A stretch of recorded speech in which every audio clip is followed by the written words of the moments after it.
Salam cinta penuh kedamaian Bapak Ibu semuanya, kembali di YouTube Bunda Arsaningsih setelah kemarin beberapa kali kita lewat pakai rekaman, akhirnya live lagi dan ya mungkin harus penyesuaian lagi dengan live-nya, agak grogi saya. Dan hari ini kita akan ngomongin sesuatu yang seru, yaitu ngomongin kutukan. Oke, kita pelajari sama-sama, bukan belajar mengutuk ya, tapi bagaimana proses kutukan itu. Semesta ini penuh dengan misteri. Banyak yang mencoba menguak misteri, namun tak bisa karena terbatas ruang dan waktu. Saya, Trastoma Utama, dan Bunda Arsaningsih akan menguak tabir itu dan akhirnya memahami misteri semesta. Acara ini dipersembahkan oleh Yayasan Cahaya Cinta Kasih adalah yayasan yang didirikan untuk melakukan kegiatan kemanusiaan, pembentukan karakter dengan dasar cinta kasih yang sederhana dan universal. Dengan support dari donatur di seluruh Indonesia, melayani secara lahir dan batin, melalui bantuan sembako, obat-obatan, penyuluhan proses olah rasa.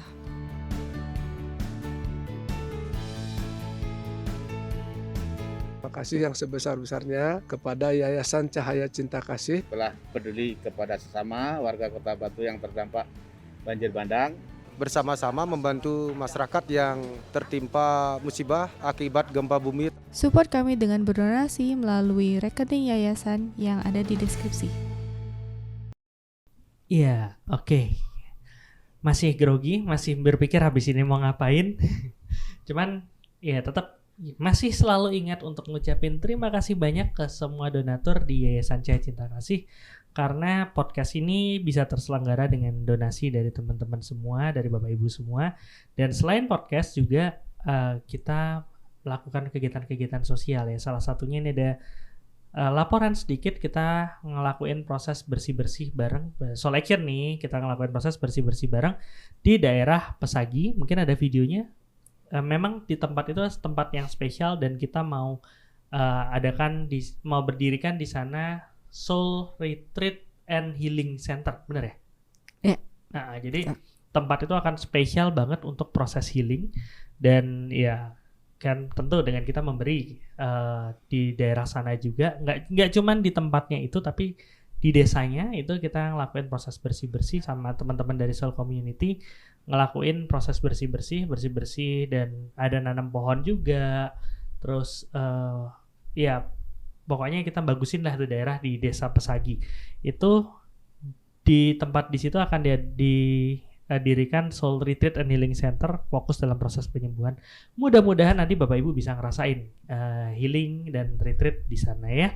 Nah, selain dari proses gotong royong dan bersih-bersih ini, karena kan selama ini di Soul ngomonginnya bersih-bersih batin, tapi kalau di Soul Action nggak cuma bersih-bersih batin, tapi bersih-bersih lingkungan juga.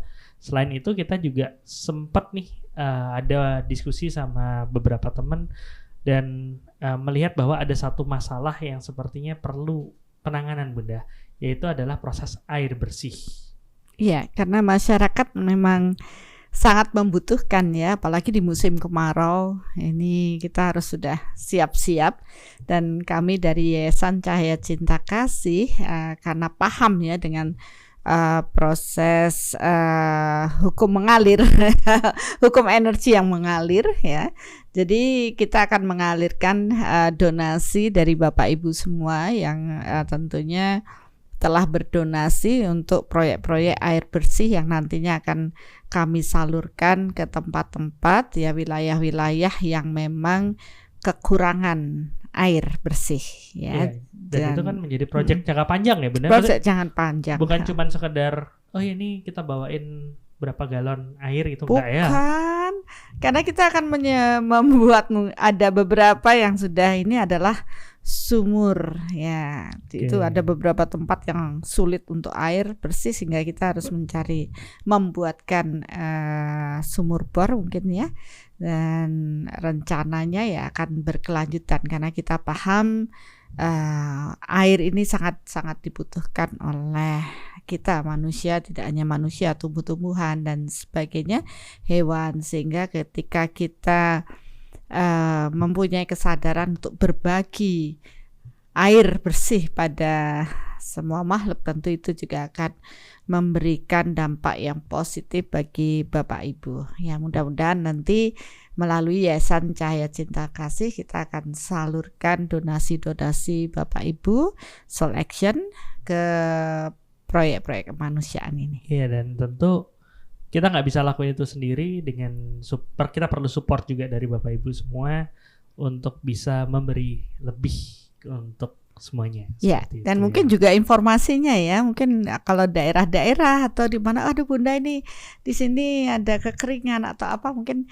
bisa diinfokan pada kami, dan tentunya kami akan menggunakan Soulmeter, Dr. Asto, karena tentu mana yang lebih prioritas ya untuk bisa dilakukan proses mewujudkan pembangunan tersebut. Oke, ya jadi bagi Bapak Ibu yang emang yang mau berdonasi bisa, harusnya ada tulisannya di bawah. Oke, jadi bisa donasi langsung ke sini.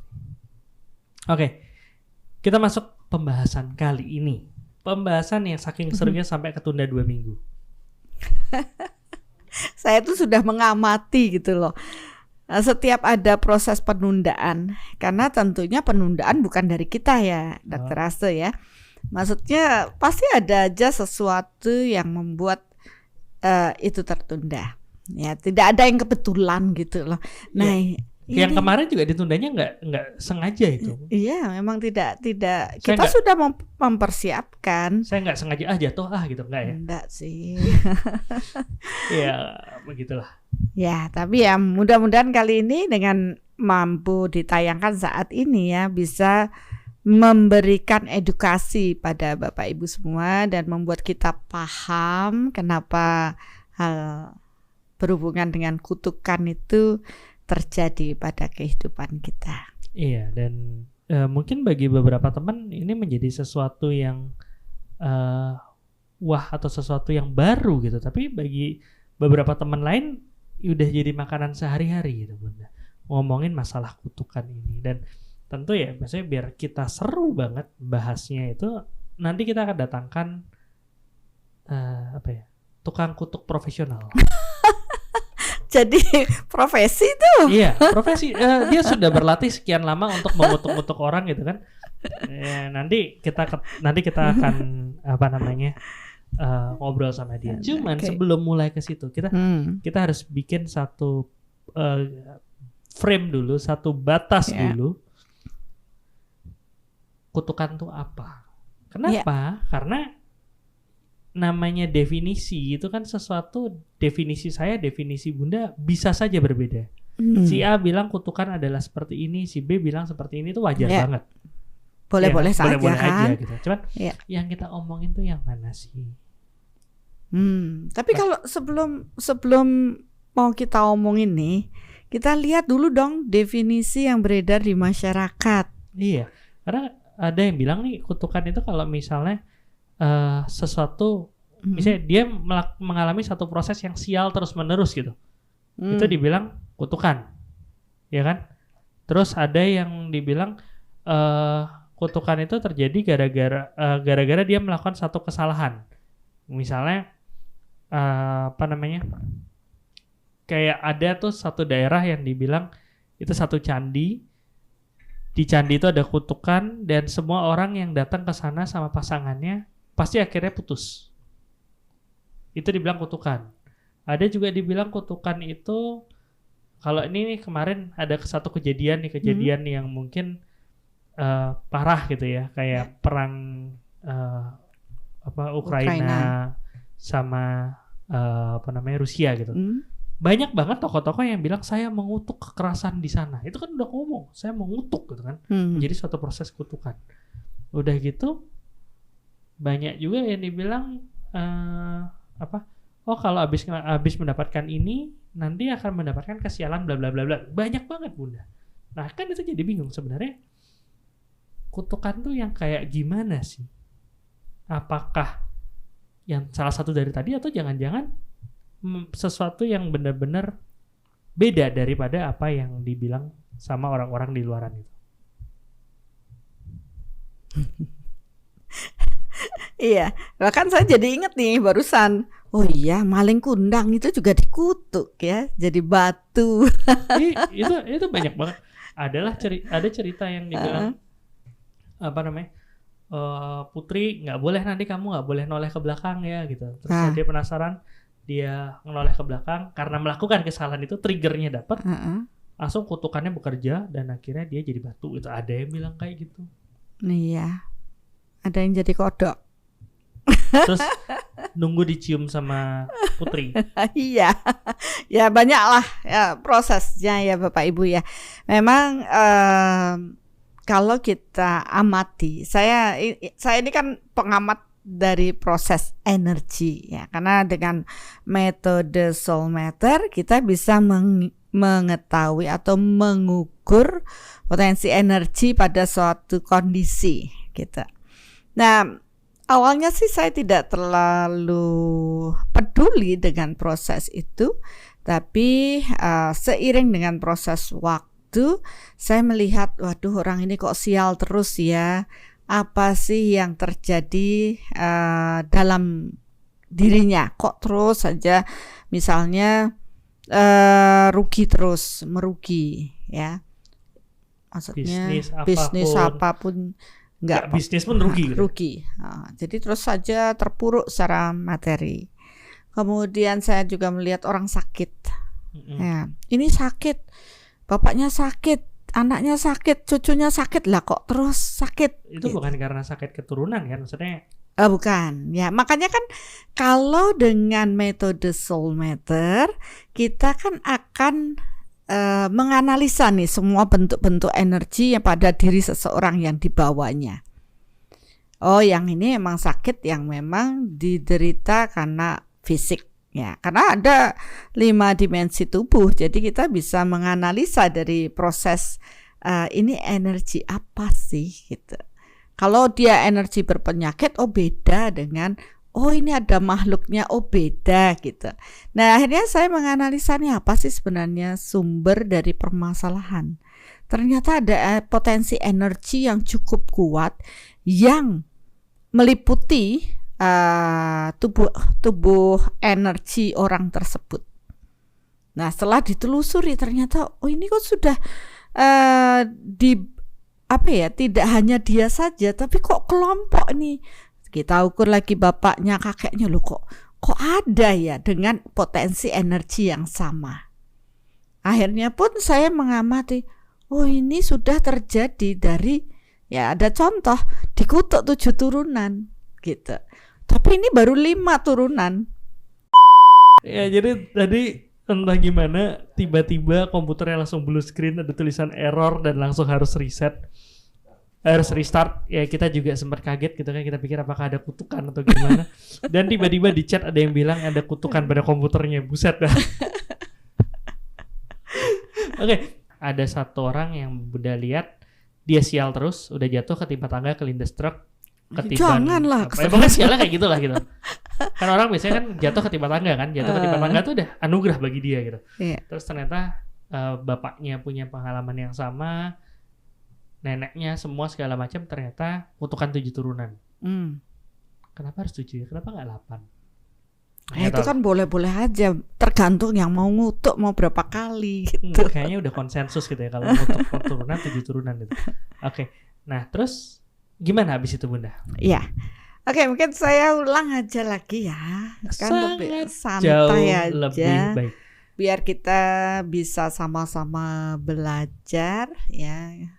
Karena ada juga yang pingin kita nggak belajar. Nanti terkuak misterinya, terus ketahuan deh gitu. Tapi ya nggak apa-apa lah, santai aja. Toh niat kita adalah untuk berbagi kebaikan ya, sehingga kita lebih berkesadaran ya, lebih aware ya, lebih waspodo. Jadi akhirnya tidak cuek aja, tapi sebenarnya ini ada loh gitu, berhubungan dengan kutukan.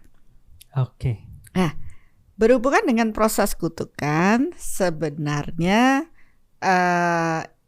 Ya, saya tidak mau berteori dulu karena apa yang saya alami ini pemahamannya berdasarkan pengalaman. Oke, pengalaman ya. Iya, Pengalaman, pengamatan, pengalaman, pengamatan, pengukuran. Jadi ada 3 proses kan. Jadi kita tidak boleh percaya begitu saja dengan apa yang dikatakan orang, ya. Tapi kita harus bisa mengamati, ya, menelaah, dan tidak cukup hanya di situ saja. Tapi dengan metode Soulmeter akhirnya kita bisa mengukur kebenaran dari opini-opini yang dikatakan oleh banyak orang, dikatakan di kitab-kitab, di buku-buku, apakah itu suatu kebenaran. Karena semua bentukan energi di alam ini akan terekam di semesta ini atau di alam semesta ini, ya, di bumi ini. Jadi kita akan lihat, ya, tidak hanya percaya begitu saja. Saya pun melakukan pengamatan, ya, karena saya kebetulan berinteraksi dengan banyak orang di mana mereka mempunyai masalah dan selalu datang untuk mencari solusi. Dan dengan proses Soulmeter akhirnya kita dapat menemukan solusi dari permasalahan mereka. Nah, contoh-contoh ini banyak sekali yang saya alami karena saya mengamati dari bentukan-bentukan energi yang ada pada tubuh seseorang, ya. Jadi kalau kita pelajari, kita mempunyai 5 dimensi tubuh, ya, dan di masing-masing dimensi ini tentu mempunyai energi yang berbeda-beda, ya. Jadi saya pernah menemukan satu keluarga yang sakit, ya, kemudian ditelusuri lagi, kakeknya juga sakit, nenek, orang tuanya sakit, anaknya, cucunya, loh kok sampai beberapa undak keturunan ini kok mempunyai energi yang sama. Kesamaan energi ini bukan karena sesuatu yang normal, misalkan penyakit, ya, tentu ada, bukan proses genetik, ya, bukan, gitu. Ya, bukan proses genetik, tapi energi yang berbeda. Nanti kalau udah diukur bisa dengan Soulmeter kita akan tahu. Apalagi kalau kita fokus pada proses jos, pertanyaan yang jos, ya. Sehingga benar ya, lebih spesifik. Akhirnya kita bisa merasakan juga perbedaan energi satu sama lain. Nah, di sini saya mengamati, ternyata dari sekian undak keturunan ini mempunyai kapasitas energi yang sama yang membuat masalah. Tentu energi ini juga bisa terukur, apakah energi ini akan mempengaruhi masalah kesehatan atau masalah kemakmuran atau masalah hubungan, ya. Jadi ini pun ada yang kesehatan saya dapatkan. Jadi mempunyai kecenderungan yang sama dengan proses kesehatan. Kemudian ada yang tidak punya anak. Nah, ini yang unik, ya. Dari kakeknya susah punya anak, terus nanti orang tuanya, terus akhirnya dia sendiri. Kalau dari kakeknya nggak punya anak, gimana bisa ada cucunya? Maksud ada sih, ada, tapi sulit gitu dan tidak banyak gitu. Hanya satu. Kok nggak bisa banyak gitu. Ini ada nanya nih, kalau di sebuah keluarga setiap generasinya hanya yang hidup 1 orang aja. Kalau ada yang lebih lahir pasti sisa 1. Iya, ini dah maksudnya. Ini kan langsung terjawab nih. Seperti itulah gitu yang kasus yang saya temui gitu. Akhirnya saya kan mencari tahu kenapa ya. Kemudian saya pun menganalisa dari tubuh energi mereka. Apa sih yang bermasalah gitu. Nah, disitulah saya tahu mempunyai secara energi itu mempunyai kapasitas yang sama, ya, dengan sebelumnya, misalnya kakeknya atau keturunannya. Akhirnya saya melihat di orang tersebut ada satu energi yang Bunda bisa kenali, ini bukan dari mereka, bukan dari orang itu sendiri. Yeah. Dan energi itu ditemukan juga di keluarga yang lain yang bermasalah. ya. Akhirnya kan kita mikir, wah ini kan istilahnya suatu pemrograman ya, satu apa ya istilahnya, Satu energi yang satu memang energi diperintahkan. yang diperintahkan oleh satu orang. Pasti Ya. orang ya makanya diperintahkan oleh ya seseorang untuk mendapatkan, untuk memberikan satu hal efek buruk ke Iya, efek buruk seseorang. pada keluarga tersebut. Nah, akhirnya saya paham, oh ini namanya energi kutukan. Ya, ada yang 3 keturunan, ada yang sampai 7 turunan lah ya. Yang saya lihat itu ada sampai 7 turunan. Pernah lebih nggak? Belum pernah. Mungkin itu akhirnya orang, tapi yang 7 ini cuma sekali dapat. Yang sering dapat itu baru 3, 2 atau 5. Tapi yang sering itu kutukan secara personal. Ya, itu yang paling banyak deh. Karena kalau kutukan secara personal, rasanya lebih mudah dipahami dan rasanya paling sering dilakukan oleh banyak orang. Karena powernya kan, kalau untuk satu orang tuh gampang ngutuknya, dibanding yang power kutukan 7 turunan yang sulit untuk dilepaskan. Butuh power yang besar untuk membebaskan orang-orang yang mempunyai kutukan atau dikutuk oleh orang yang power besar. Jadi dia harus ketemu orang yang setara, yang lebih tinggi powernya untuk bisa membersihkan energi yang diperintahkan ya, secara kesadarannya untuk membuat dampak yang negatif pada anak keturunan tersebut.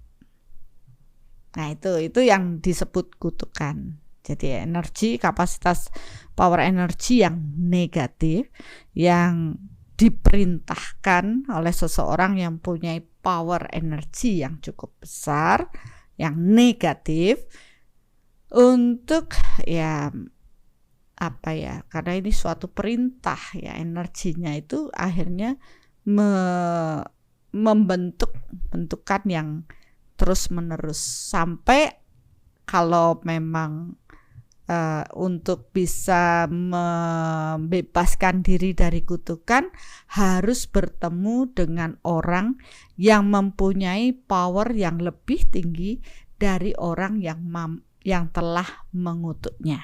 Oke, berarti orang yang bisa ngutuk 1 turunan sama yang bisa ngutuk 3 turunan, berarti yang bisa ngutuk 3 turunan itu lebih sakti. Powernya lebih sakti. Yang 7 turunan lebih sakti lagi. Ini ada nanya sih, kalau untuk 7 turunan tuh maksudnya sampai kelahiran berikutnya, bukan ya? Bukan. Jadi 7 turunan itu dari kakeknya, bapaknya, buyut, kakek buyut, apa namanya, canggah atau apa, saya nggak satu hafal. terah.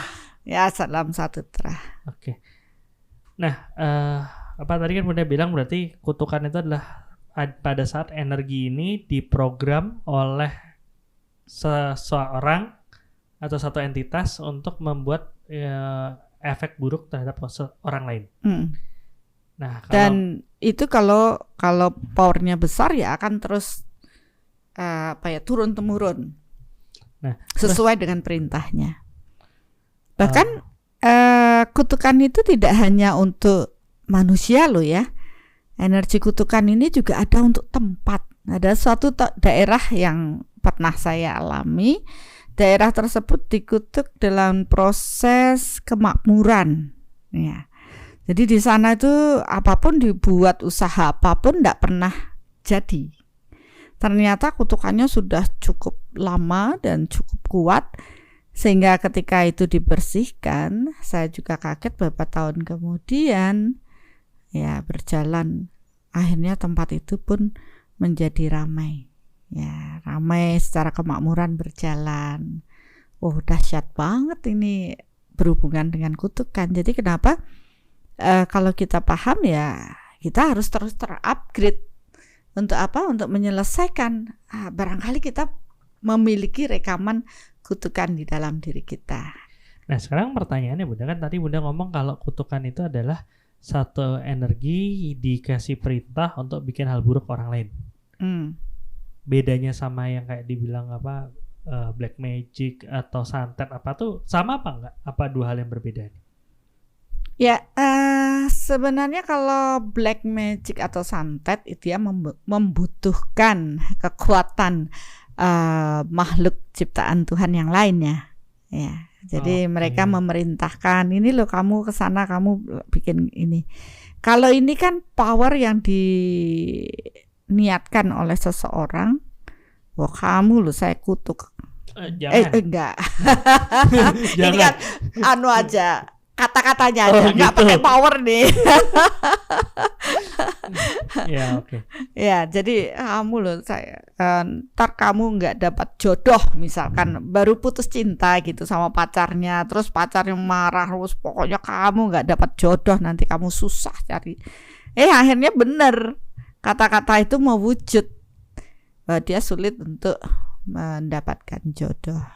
Ya, jadi ini power yang kata-kata atau niatan yang dilakukan oleh seseorang dengan melontarkan energi. Jadi energi ini langsung terkirim ke orang-orang yang dituju dan itu mengganggu proses kehidupannya. Ada yang bilang ngeri kalau Bunda yang keluar kata-kata itu. Kata-kata tak kutuk. Ya. Nah, sekarang balik lagi, berarti kalau misalnya dengan definisi itu kita nggak bisa bilang dong, ini ada yang nanya nih, Sandi, kita ketemu orang gitu, terus dia ngeliatnya melarat lagi gimana, tak kutuk kamu biar makmur gitu, atau tak kutuk kamu biar sehat gitu. Ya itu kalau kita kan kesepakatan nih, kalau kutukan itu kan jelek gitu, kalau itu kan afirmasi positif. Ya. Supaya orang tuh apa namanya? Ini kan kesepakatan ya. Kesepakatan tuh sebenarnya. Sebenarnya kalau energi yang kita lontarin untuk membuat sesuatu menjadi lebih baik, ya itu bisa doa kan gitu, atau afirmasi. Tapi kalau misalnya untuk membuat sesuatu hal yang buruk, kutukan. Nah, itu kan kesepakatan saja. Tapi sebenarnya itu tidak berbeda ya. Kalau dia ingin mengafirmasikan hal yang positif pada keluarga dan dia punya power untuk mewujudkan, kenapa tidak? Ya, kita doakan atau kita afirmasikan semua orang makmur berkelimpahan, kan itu doanya. By the way, sini saya baru sadar juga pembelajaran diskusi podcast kali ini adalah diskusi dengan pertanyaan paling banyak. Oh ya? Tadi ada pertanyaan yang sempat keputus ya, misalnya sebelum gangguan tadi. Saya maunya tadi saya udah tandain, maunya saya munculkan, cuman karena putus tadi nggak bisa. Pertanyaannya unik gitu. Bunda, siapa sih sebenarnya yang berhak untuk mengutuk orang? Memangnya boleh, kalau bisa ya jangan mengutuk orang, nggak ada. Tuhan aja tidak pernah mengutuk ya. Apalagi kita sebagai manusia harusnya ya paham bahwa sebisa mungkin jangan sampai kita melakukan hal tersebut ya, mengutuk, karena hukum di alam ini adalah hukum tabur tuai. Ya, jangan salah, jangan ketika kita mengutuk seseorang di kehidupan, misalnya 3 kehidupan yang lalu, ya, si A ini mengutuk seseorang dengan sangat kuat karena marah atau apa, nggak taunya saat ini dia terlahir dan karmanya terbentuk malah barengan sama yang dikutuk. Dan akhirnya dia ikut menderita karena kutukan tersebut. Itu kayak cerita dari tukang kutuk profesional. Kayak udah waktunya kah beliau munculkan di paling tidak kan paham dulu dengan proses mengutuk ya. Jadi supaya nggak salah dulu dalam benak Bapak Ibu bahwa proses kutukan itu selalu kesepakatannya adalah negatif ya, merugikan dan menimbulkan dampak yang negatif tentunya. Dan kutukan itu dilontarkan dengan energi kemarahan. Oke. Kuncinya di situ.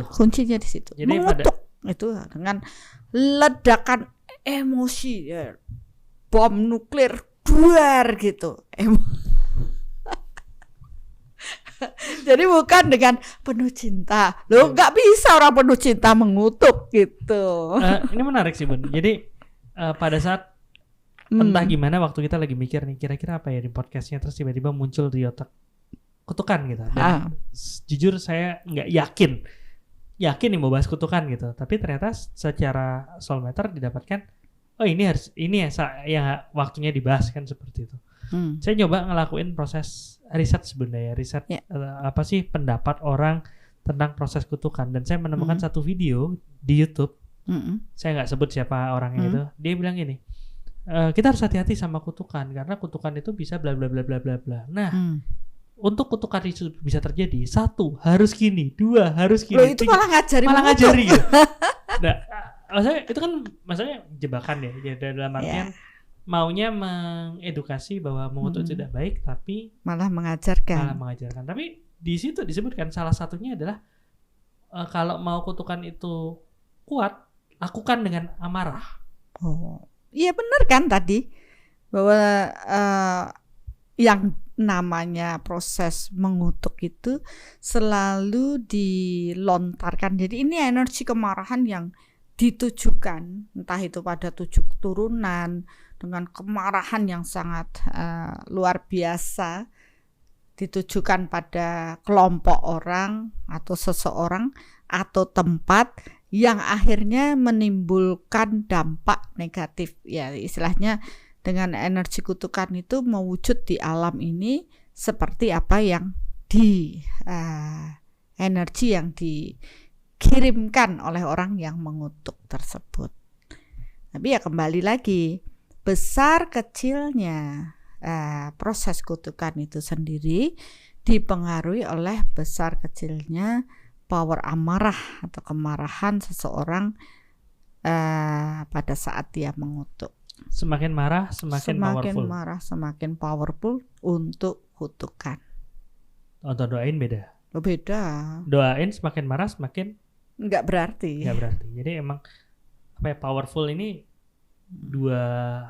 punya ada polarnya juga ya, maksudnya ya kalau untuk yang ini untuk doa semakin berserah semakin kuat. Untuk kutukan semakin marah, apalagi sampai dendam kesumat. Nah itu semakin kuatlah energi kutukan tersebut, sehingga perlu power yang besar yang mampu membersihkan energi kutukan. Jadi harus level powernya bukan sama-sama yang marah, tapi power energi Tuhan yang gede untuk dapat menghancurkan energi kutukan tersebut. Karena di alam ini hanya kekuatan energi Tuhanlah yang mampu mentransformasi energi apapun di alam ini, mengubah ya. Jadi kalau tidak ada kekuatan Tuhan, maka energi kutukan itu tidak akan berubah karena sifat energi itu kan kekal. Bikinnya gampang ya, bersihinnya susah. Bersihinnya susah. Kutukan yang dengan kuat, dengan emosi atau dendam kesumat ini bersihin susah. Jadi akan terus turun. Kalau dia kuat, ya itu akan mewujud dengan kutukan yang jadi sampai 7 turunan. Mungkin karena mungkin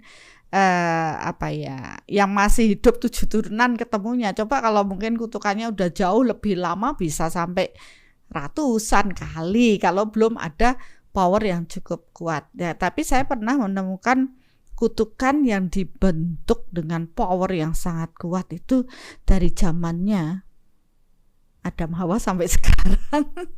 Masih ada gitu. Tadi saya kira bakal ngomongin kutukan yang terkenal kan kayak Sabdo Palon itu kan. Itu kan 500 tahun. Ternyata udah selesai. Bunda ngasih tahu yang lebih jauh lagi gitu. Tapi ada itu benar.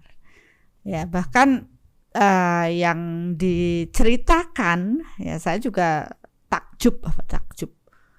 Terheran-heran ya dengan yang diceritakan tadi di awal itu, ternyata ya saya menemukan hal tersebut gitu. Diceritakan yang mana? yang pada kesempatan itu jangan menoleh. Oh iya, Nah, itu ada. dan masih di sana. Oke. Oke, saat itu. Ya udah. Nah ini ada pertanyaan banyak yang gimana cara ngapus kutukan. Kita nggak ngebahas itu dulu. Jangan dulu nanti. Karena kalau kita ngomongin ngehapus kutukannya tapi kita belum paham bener kutukan itu, ya akhirnya nggak maksimal ya. Iya.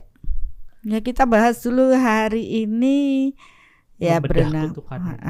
masalah supaya kita lebih berkesadaran untuk tidak mengutuk dulu. Nanti besok mungkin ya. Bukan besok ini. Maksudnya episode berikutnya kita baru bahas bagaimana sih caranya. Atau mungkin nanti dapat clue dari para pengutuk profesionalnya. Oke. Geli sendiri sama pengutuk profesional. Ada pertanyaan lagi, kalau misalnya nih Dokter Udi Pui, Bunda gimana dengan kata-kata umpatan waktu orang lagi kesel tuh masuk kutukan nggak? Iya, sudah termasuk ya. Semua dari orang lagi kesel, kata-kata itu sering sekali tidak dilakukan dengan berkesadaran ya. Tapi ya namanya energi itu sudah terkirim kemana-mana, makanya hati-hati. Nah, kita kan harus berlatih untuk berkesadaran. Jadi sadar apa yang akan kita kirimkan pada orang lain, ya, sehingga tidak menimbulkan hal buruk pada orang lain. Ya, ini ada pertanyaan lagi. Bunda, gimana kalau nggak sengaja mengutuk pas marah, habis itu sadar dan nyesel? Selanjutnya minta maaf sama Tuhan dan orang yang dikutuk pada hari yang sama. Apakah kutukan itu masih ada dampaknya? Tergantung ya. Ya, tergantung seberapa cepat kita punya kesadaran dan tergantung seberapa power kita mampu menarik atau membersihkan, mentransformasi energi kutukan yang sudah kadung nemplok di orang tersebut. Jadi kalau yang sekarang kita bahas adalah pikiran.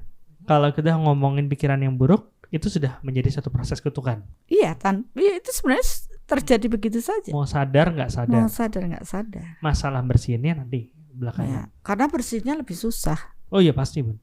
Nah itu banyak orang yang nggak sadar. Padahal ketika kita ngumbar hawa nafsu, ngumbar marah, dendam, itu energi yang kita kirimkan pada orang yang kita kirimkan itu sudah namanya kutukan gitu. Energi itu sudah mempengaruhi energi seseorang. Ini iya ya. Mengutuk bisa hanya di pikiran kan? Bisa, tidak harus dengan kata-kata. Tapi kan itu tadi karena hukumnya adalah energi mengikuti pikiran. Dalam kondisi kita marah, kita tidak ngomong tapi cuma menteleng. Siapa tahu kan ada orang gitu. Dia marah, dia tidak ngomong, dia hanya menteleng. Apa menteleng tuh? Apa melotot gitu ya? Melotot udah gitu, zoom in zoom out ya. Kayak sinetron itu ya. Udah melotot gitu, terus akhirnya di pikirannya udah sialan kamu, tak kutuk kamu. Nah, kalau di sinetronnya awas kamu sambil ngeliat kamera terus zoom in zoom out, itu udah kutukan itu ya. Iya, kalau itu kan kalau lihat beneran. Oke. Yaudah. Untuk proses dasar kutukannya nih tadi udah diomongin. Nah, terus ada satu pertanyaan lagi. Pertanyaannya tadi udah tenggelam lah. Maksudnya udah banyak banget di situ. Kenapa sih kalau proses kutukan itu kalau dari orang tua ke anak biasanya lebih powerful atau lebih kuat? Maksudnya lebih sering terjadi daripada ke yang lain. Itu memang seperti itu atau itu hanya persepsi karena ya dia taunya itu gitu. Iya. Kurang luas realitanya. Kurang banyak latihan mengutuk. Bukan. Maksudnya gini, selama ini kan pemahamannya cuma dari orang tua karena ada cerita maling kundang kan gitu. Jadi wah kalau orang tua yang ngutuk hanya untuk anaknya cepat sekali. Padahal tidak seperti itu. Karena proses kemarahan yang terlontarkan, energi kemarahan yang terlontarkan pada siapapun, kondisi apapun, dendam itu ya sudah menjadi suatu kutukan. Energinya udah bisa dinyatakan sebagai kutukan karena energi itu melukai dan menimbulkan dampak negatif pada orang lain. Nah, tidak hanya pada dari orang tua ke anak, tapi sebenarnya ya dari siapapun ke orang lain ya pasti juga akan bekerja gitu. Tetapi banyak sekali kutukan itu malah tanpa kita sadar ya dari orang-orang yang terdekat. Ya kalau dari orang jauh nggak mikirin kita masalahnya. Iya, dan orang jauh nggak sering ketemu kita. Ya kecuali kalau misalnya ada public figure gitu kan, udah gitu dia melakukan sesuatu yang nggak disukain. Ya kayak Ukraina sama perang ini. Ukraina sama Rusia atau proses perang-perang yang lain gitu kan. Tokoh-tokohnya ini mungkin udah berkutukan dari seluruh dunia kan. Iya. Tapi kalau kecuali seperti itu ya paling orang-orang dekat aja. Ya pokoknya itu kan banyak. Karena kita masih makhluk sosial, berinteraksi dengan banyak orang, sehingga ya dari hasil proses interaksi itu pasti ada dong dari kita yang melakukan tanpa kita sadari maupun dengan kesadaran mengutuk sesuatu. Oleh karena itu kan inilah tujuan kita lahir, menyelesaikannya. Membersihkan, mungkin kita dikutuk orang atau ketika kita mengutuk dulu, ya itu tentu akan mengotori tubuh energi kita. Dan disinilah kita mempunyai swadharma jiwa atau misi jiwa membersihkan semua kekotoran-kekotoran yang ada di diri kita. Ada satu pertanyaan menarik dari Prabu Diksa. Mungkin mohon maaf kalau ada salah sebut ya. Apakah bisa saya simpulkan bahwa yang kita kutuk adalah karma dari orang yang kena kutukan karena amarah kan muncul dari kesalahan-kesalahan berulang dari orang tersebut? Bahwa yang kita kutuk adalah karma. Si A ngelakuin kesalahan sama si B. Misalnya ya ngomongin sinetron misalnya percintaan gitu lah ya. Si A sama si B pacaran tapi si B selingkuh gitu kan. Si B selingkuh, si A kesel, si A ngutuk si B. Bisa dibilang nggak kutukan si A ke si B ini adalah karma yang diterima sama si B karena kan dia melakukan proses kesalahan di sini, melukai gitu, atau itu sebenarnya adalah karmanya si A sendiri? Iya, sebenarnya kalau dirunut dari proses past life, tentu dong ada hubungannya ketika dua orang ini saling dipertemukan ya untuk saling menuai dari apa yang mereka lakukan dulu. Tapi kembali pada proses ini, bisa saja satu kejadian itu bagian dia menuai, bisa saja satu kejadian itu bagian dia membentuk karma baru di kehidupan saat ini. Jadi tidak semuanya murni dari proses pembayaran karma di past life. Jadi mungkin aja itu sebenarnya bukan sesuatu yang penderitaan yang harusnya dia legowo dan bisa menerima dengan baik, tapi ternyata emosinya masih meledak-ledak sehingga dia malah membentuk karma buruk dengan mengutuk kesana kesini. Dan itu juga nggak akan kemana-mana kok. Energi kutukan itu pun akan kembali pada dirinya. Gitu. Jadi settingan Tuhan itu alam ya, bukan Tuhan ya. Settingan alam ini sangat settingan hukum Tuhan ya. Ya, bisa, hukum benar ini. Kan? Ya. Nah, sekarang kasihan dari tadi dianggurin ya. Kita udah ngomongin berkali-kali masalah kena batunya gara-gara mengutuk gitu. Kita langsung aja, sudah waktunya seperti itu. Ya.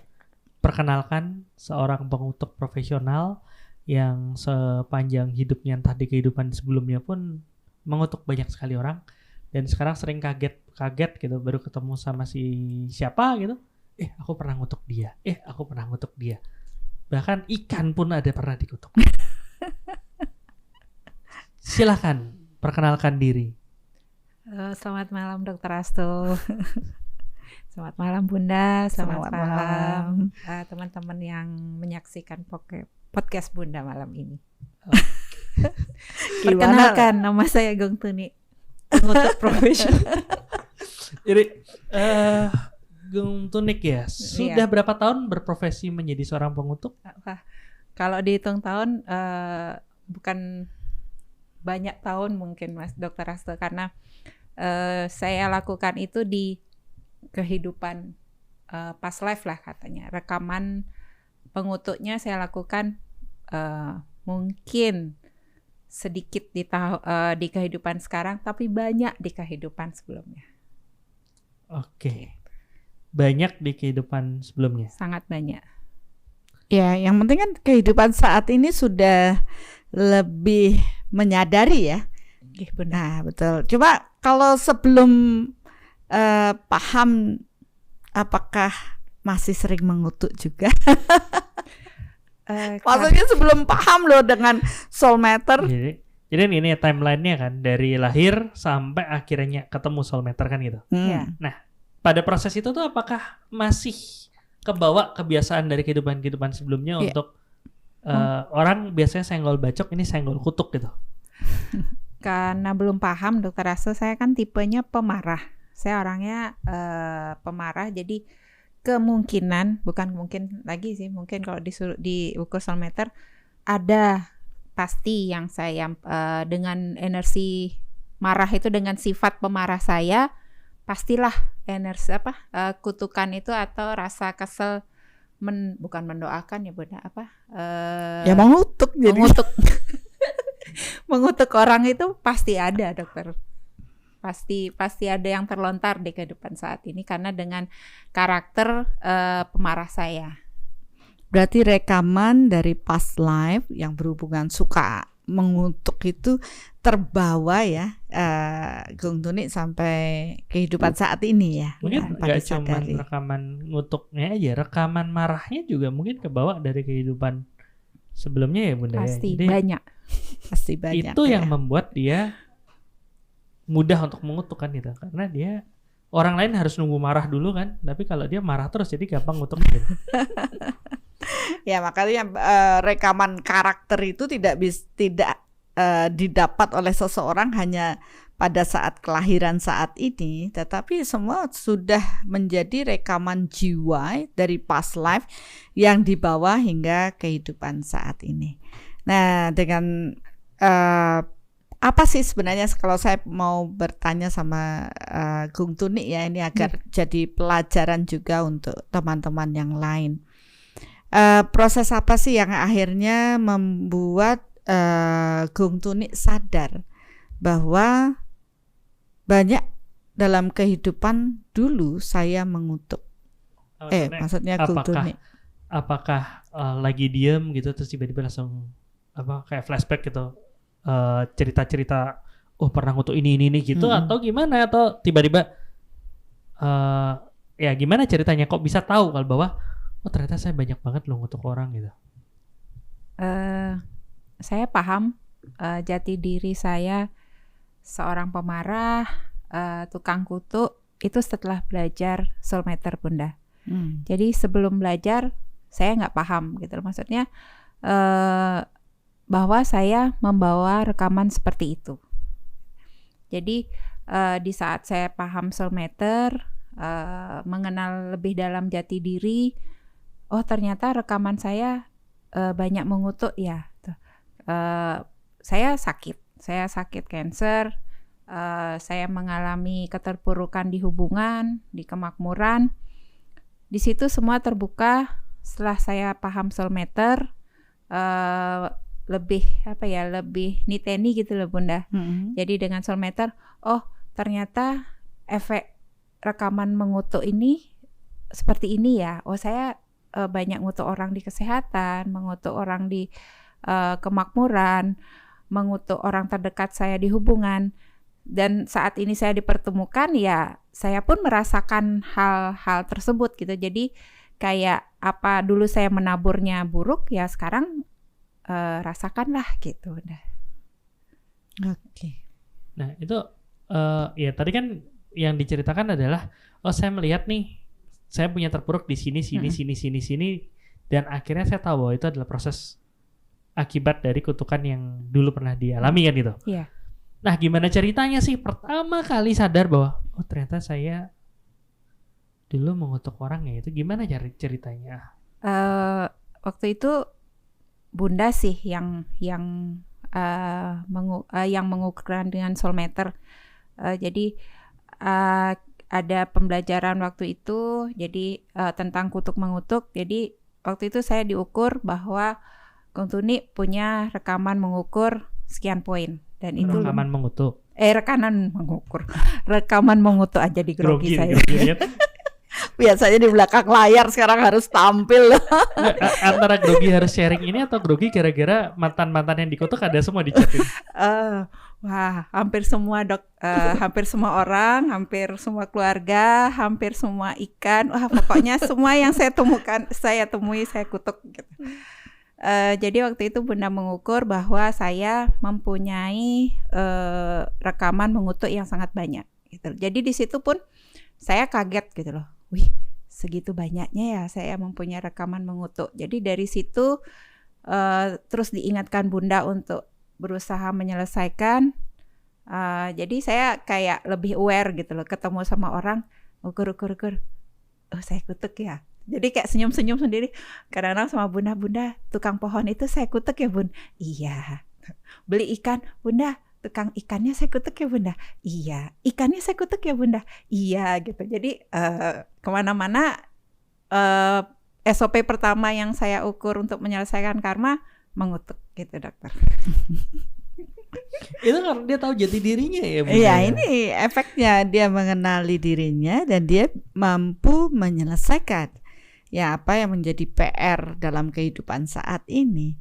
Ya, jadi waktu ya dia sudah merasakan dampak dari proses emosi ya. Tadi ada yang bilang, apakah semua orang yang, saya nggak lihat hanya lewat ya, apakah semua orang yang pemarah otomatis menjadi seorang yang pengutuk ya, yang suka mengutuk? Ya jelas, ketika dia penuh dengan kemarahan, apapun yang dipikirkannya akan penuh dengan energi kemarahan yang ditujukan pada orang yang sedang berinteraksi dengannya, dan tanpa disadari energi itu melekat pada orang tersebut, dan seiring dengan proses waktu mewujudkan apa sesuai dengan energi yang dikirimkannya. Nah, jadi itu proses membuat masalah atau membuat penderitaan pada orang lain. Boleh nanya lagi ya ke tamu kita nih? Boleh Dok. Dari sekian banyak orang yang akhirnya berhasil diidentifikasi bahwa oh ternyata dia saya kutuk, ada nggak cerita yang ternyata yang sempat kesel banget, sempat ngerasa kok aku jadi kayak gini banget, terus ternyata ketahuan bahwa ternyata penderitaan yang dialami sekarang itu akibat dari kutukan di masa lalu? Pernah nggak ada yang pernah dilakukan? Soalnya kan orang penasaran nih kan, seberat apa sih dosa orang ngutuk kan gitu kan? Apakah cuman gitu aja apa gimana? Nih yang ini udah ketahuan bahwa dia sering ngutuk, dan pernah nggak ada ngalamin seperti itu? Pasti pernah Dok. Dan yang saya kutuk itu suami, anak, mertua. Hampir semua keluarga dekat saya ukur, hampir satu desa yang saya tinggal karena saya lahir di situ, bapak ibu saya dari situ, nenek kakek semua hampir dari suami, dari ibu, bapak semua dari daerah situ. Saya pun nikah di daerah situ. Jadi saya paham kenapa saya harus lahir di situ gitu Bunda. Jadi saya ukur satu-satu. Oh iya. Jadi hampir satu kampung itu saya kutuk. Berarti kalau misalnya nih ya, ternyata dulu Guntur itu mengutuk desa itu biar desa itu tidak berkembang, biar desa itu tidak makmur, misalnya seperti itu. Terus akhirnya dia lahir di situ juga. Iya, dan akhirnya kena dampak tidak makmur jadinya ya. Iya pasti. Terutama pengalaman saya dengan suami sih Dok. Kenapa sih begini? Kenapa sih saya nikah begini, begitu? ternyata saya mengutuk dia di 4 aspek, maafkan saya kalau dia menonton. Di 4 aspek tuh gimana, kan nggak semua orang paham nih ya. Ya, di kesehatan iya, di hubungan iya, di kemakmuran iya, di spiritual iya. Dampaknya saya harus dipertemukan jadi suatu keluarga di karma kelompok, ya saya harus menikmati, merasakan semua dari efek kutukan yang saya lakukan gitu. Ya, itu yang dahsyat ya. Ternyata pemetaan di alam ini sangat luar biasa dengan hukum Tuhan, hukum tabur tuai, dan tidak pernah meleset ya, dengan orang yang tepat, lingkungan yang tepat ya, waktu yang tepat untuk kita dapat menuai apa yang sudah kita tabur ya, termasuk kutukan ini. Dan saya juga tadi gimana, karena saya yang mengingatkan dulu awal dengan Gung Tunik ya, karena dia dekat dengan saya untuk proses berkeliling. Jadi ada saat dia bertemu dengan banyak orang, saya hanya mengingatkan gunakan waktu untuk menyelesaikan hutang. Nah, saya ingin tahu juga, Gung, kan tidak seterusnya kan bersama saya untuk berkeliling ya. Gimana sih tandanya Gung Tunik? Orang-orang kan ingin melihat yang secara real ya, secara real, belum dengan menggunakan soul meter. Yeah. Apa sih tanda-tandanya Gung Tunik sudah mulai berpikir, wah rasanya orang ini saya kutuk deh.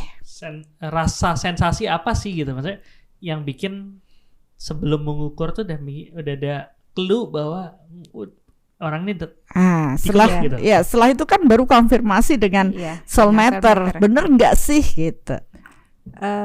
Kadang-kadang kayak anggaplah beli pohon gitu loh, udah dia padahal cuma nanya atau kita ngobrol enak gitu, tapi ada rasa kesel, rasa tidak nyaman di saat dia berbicara, saya berbicara dengan dia. Jadi kayak ada feeling gitu, ini kayaknya saya ngutuk dia deh dulu. Jadi padahal dia tidak melakukan sesuatu yang buruk untuk saya gitu, tapi ada rasa tidak nyaman yang saya rasakan gitu loh, Bunda. Jadi ini kayaknya nyebelin banget deh orangnya. Padahal dia cuma nggak bisa ditawar Bu, gini tapi kok nggak nyaman gitu di saya. Iya, nyesek. Jadi saya ngutuk dagang pohon ini ya. Oh iya gitu. Salah begitu ada rasa nyesek gitu, malah kesel, malah ditambahin kutukannya. Kalau nggak paham, ya kalau nggak paham kan otomatis kan energi kan mengikuti pikiran, jadi terlontar begitu saja. Berarti kan di sini ada aksi, ada reaksi ya. Jadi ketika dulu Gung Tunik ini suka mengutuk, maka hukumnya di alam ini dia akan dipertemukan ya, tanpa disadari dengan orang-orang yang pernah dikutuknya dengan rasa yang tidak nyaman. Itu sebagai pertanda awal bagi mereka-mereka yang istilahnya belum bisa soul meter ya. Jadi sudah ada rasa yang muncul. Nah, dari sini kita sudah mulai berkesadaran dan mulai mencari kenapa ya gitu ya. Syukurlah dengan metode soul meter akhirnya Gung Tunik bisa memahami, oh iya ternyata pertemuan ini adalah untuk proses penyelesaian karma ini ya. Ya ada yang nanya nih beneran, khusus untuk ke Bu Gung Tunik ya, Mbok Yan pernah di sana juga, apakah termasuk kena kutukan juga ya? Oh iya. Kayaknya iya Mbak Yan, karena saya belum pernah mengukur. Ya oke. Intermezzo aja ya. Jadi ya itu proses kutukannya seperti itu. Kalau itu kan kalau ngerasa ketemu orang yang dikutuk kan. Kalau ketemu sama orang yang pernah ngutuk beda lagi rasanya. Berarti kita yang dikutuk gitu ya Dok? Pernah kan? Pernah dikutuk juga kan? Pernah. Ini kan kebetulan kalau orang teman-teman yang lain mungkin pernah punya pengalaman seperti itu tapi nggak tahu. rasanya seperti apa dan nggak bisa konfirmasi dengan soulmate karena mungkin belum berlatih. Nah kan kalau Gonto ini kan satu udah udah waspada, udah punya soulmate, jadi bisa cerita gitu. Nah kalau orang nggak tahu soulmate, Iya sudah lah. Nah kalau Gonto sendiri gimana nih kalau ketemu orang yang ternyata dia mengutuk Anda? Susah, geli banget ngomong Anda sama pernah Dok, tapi rasanya hampir sama. Dulu kita ketemu mungkin biasa saja, waktu masih orang terdekat saya. Jadi di saat itu saya merasa tidak nyaman. Setiap dekat dengan dia, saya merasa kayak gelisah, mau marah, jengkel gitu loh. Jadi apa yang dia bilang tuh membuat saya jengkel. Mau apa yang dia bilang, ini kenapa? Padahal yang dia bilang itu sesuatu yang baik, sesuatu kayak saran gitu. Tapi saya seperti tidak nyaman, merasa tidak nyaman dekat dia gitu. Akhirnya saya konfirmasi ke Bunda, karena saya sudah di kepala tuh ahli mengutuknya. Saya bilang, Bunda, saya dikutuk ya sama dia. Tapi Bunda bilang enggak. Bahwa saya dikutuk oleh dia gitu. Oh berarti rasanya hampir sama, rasanya tidak jauh berbeda, tetap ada rasa tidak nyaman, tetap ada rasa yang tidak enak lah gitu, kasarnya nyesek atau rasa pengen marah atau bagaimana. Tapi dengan soulmate kita bisa mengidentifikasi bahwa apakah kita dikutuk orang atau kita yang mengutuk orang. Gitu sih Dok. Oke, jadi gak bisa ngandalin sensasi ya? Iya, sama karena saja. rasanya hampir sama. Rasa tidak nyaman. Rasa gak nyaman gara-gara ngutuk orang, ketemu sama yang dikutuk, ketemu sama yang mengkutuk, ketemu sama yang punya karma buruk, itu mungkin kalau kita tidak muncul rasa yang ini nggak bisa benar-benar dibedain ya. Tapi kalau dengan proses soulmate tuh jadi lebih terarah gitu Bunda. Iya, karena tadi yang saya bahas itu jenis energinya berbeda. Gitu. Jadi ketika kita mengutuk, kita yang melontarkan kemarahan kepada orang tersebut. Jadi energi yang saya ini nemplok atau menempel pada orang tersebut, dan itu akan terus menjadi suatu bentuk rekaman di dalam tubuh energi ya, dan tidak terbersihkan sampai proses kelahiran kembali ya. Ini menjadi rekaman jiwa. Tentunya butuh power yang besar untuk nanti membersihkan ya. Kita bahas besok saja ya di yang akan datang. Nah begitu rekaman yang kita kirim nemplok di si A katakanlah, kemudian di kehidupan kapan waktunya berkesesuaian untuk penyelesaian, untuk proses penyelesaian karma ini, maka orang ini bertemu kembali ya. Karena ada energi yang tadi sudah kita kirim di past life, kita kirim ke mereka. Kemudian saat ini bertemu, ya dulu pernah ada konflik, maka rekaman rasa tidak nyaman itu juga akan saling bergesek. Nah, kita senggolan aja, tubrukan lah, atau secara berfisik itu rasanya sakit. Nah, kita secara tubuh energi bergesek aja kita sudah merasakan rasa energi yang dibawa oleh seseorang. Apalagi ada hal buruk di sana, ya, dimana kita harus merasakan penderitaan dari orang yang kita buat buruk tersebut. Mau nggak mau, ada kemungkinan seperti yang tadi ditanyakan, apakah prosesnya adalah proses penyelesaian karma? Iya, sampai bergesek ini benar-benar kita menarik kembali energi yang kita kirim untuk ya kita tarik kutukannya sehingga membebaskan orang tersebut dan kita juga tidak menderita.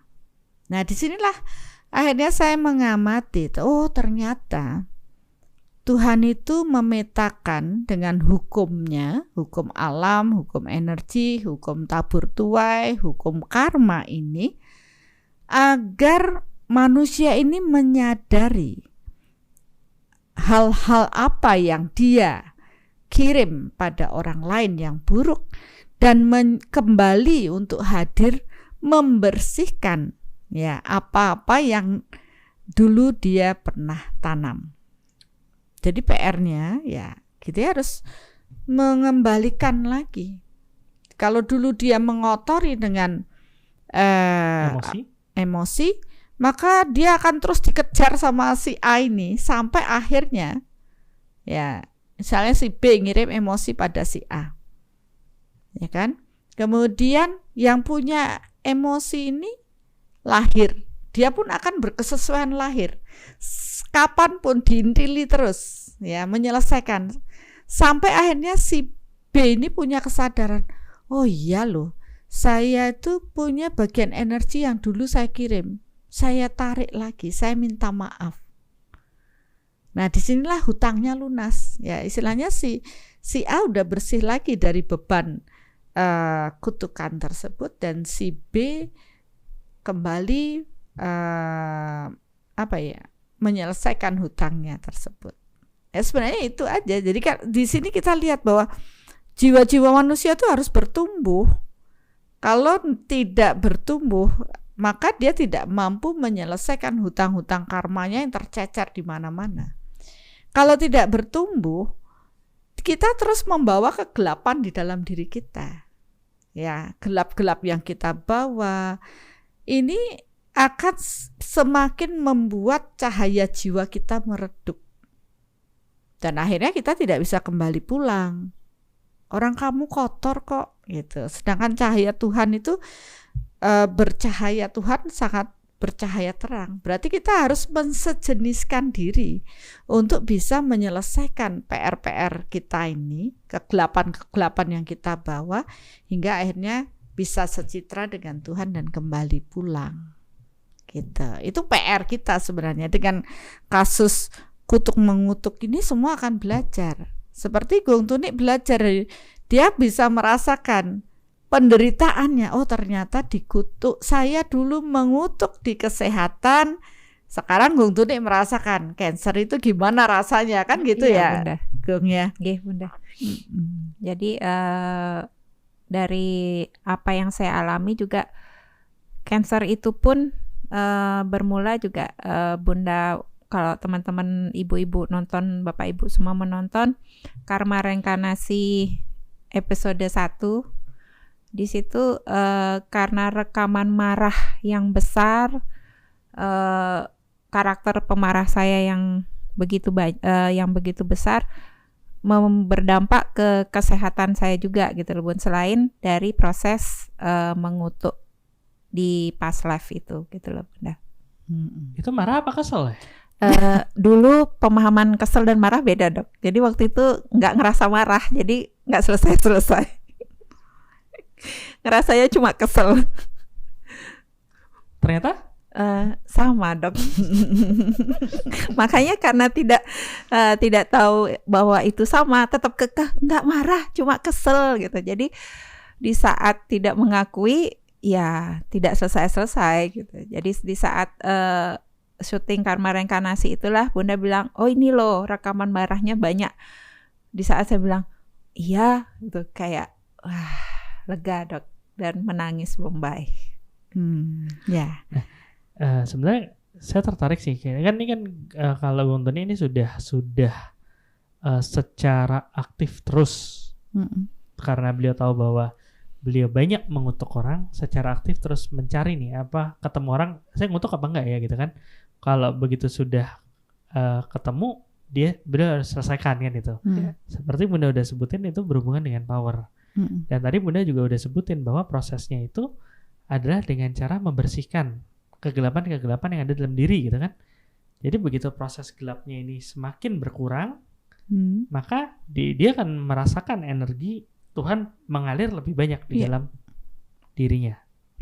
Ya, jadi PR kita memang membersihkan kegelapan di dalam diri, rekaman jiwa kita. Ya contoh tadi udah ya nggak bisa dikatakan salah sekali ya, karena proses jiwanya kan sedang bertumbuh. Jadi tetap kita harus menerima bahwa setiap jiwa manusia pasti akan mengalami fase-fase seperti itu gitu loh. Mungkin kita juga masih membawa kan rekaman-rekaman dikutuk, mengutuk ya. Tapi ketika kita punya kesadaran yang lebih, power kita sudah lebih besar, kan kita sekarang belajar untuk memaafkan dan meminta maaf. Itu sama juga menyelesaikan hutang kutuk mengutuk yang kita lakukan sebenarnya. Iya, dan mungkin bisa aja kita kalaupun terukur gitu dibandingkan kita sama saya misalnya sama Gung Tuni, rekaman mengutuknya Gung Tuni lebih banyak gitu kan. Bisa ya karena di kehidupan sebelumnya saya udah nyicil sedangkan beliau belum, itu aja. Ya, bisa aja demikian. Karena proses pertumbuhan spiritual seseorang kan berbeda. Jadi ini wajar banget bagi mereka yang sekarang nih lagi suka marah-marah, yang masih rekaman kemarahannya besar, otomatis lah dia akan mudah mengutuk seseorang. Ya mungkin tidak jauh-jauh anaknya sendiri, suaminya sendiri, atau siapapun yang dekat dengannya. Nah, nanti sampai pada proses kelahiran berikutnya ada kesadaran untuk menyadari bahwa oh iya saya punya banyak rekaman seperti Gung Tuni sudah paham sekarang. Saatnya lah dia dengan proses berkesadaran membersihkan lapisan demi lapisan ya kegelapan yang dia miliki. Tapi tentunya dia harus terupgrade secara power. Jadi fungsi upgrade kita secara power energi dengan kekuatan Tuhan ini ya menyelesaikan gelap yang kita bawa gitu. Dan begitu gelapnya itu diselesaikan, energi Tuhan mengalir lebih deras. Lebih deras lagi. Ini ada satu temen ya yang dia udah ya sharing sih dari workshop Soulmatter kapan workshop Soulmatter? Baru beberapa minggu yang lalu ya. Dia udah ngalamin sebulan kah? Enggak nyampe belum sebulan. Ya? Itu deket-deket sama harusnya misteri kutukan sih. Oh gitu ya. Ya kan akhirnya makanya waktu share di workshop akhirnya terpaksa pakai tongkat kan waktu itu gara-gara jatuh waktu itu. Yeah. Cuman dia udah sempat merasakan dengan secara aktif mengenali dirinya, menemukan kegelapan apa yang ada dalam dirinya dan secara aktif juga menyelesaikan dan membersihkan kegelapan itu. Dan ya kita dengerin deh sharingnya. Ya, nama saya Istighfar Maulana, asal dari Banyumas, Jawa Tengah, profesi wira swasta. Motivasi belajar Soulmatter adalah untuk mencari ke dalam diri. Karena selama ini saya mencari keluar diri. Saya akan mengikuti Bunda dari 2 tahun yang lalu dari YouTube. Ikuti terus sampai ikut meditasinya.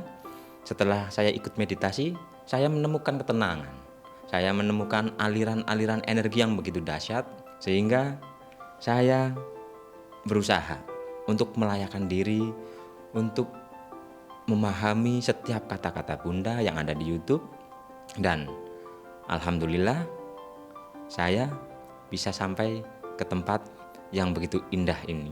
Selama pencarian, belum ada saya menemukan sesuatu seperti yang ada di Soul.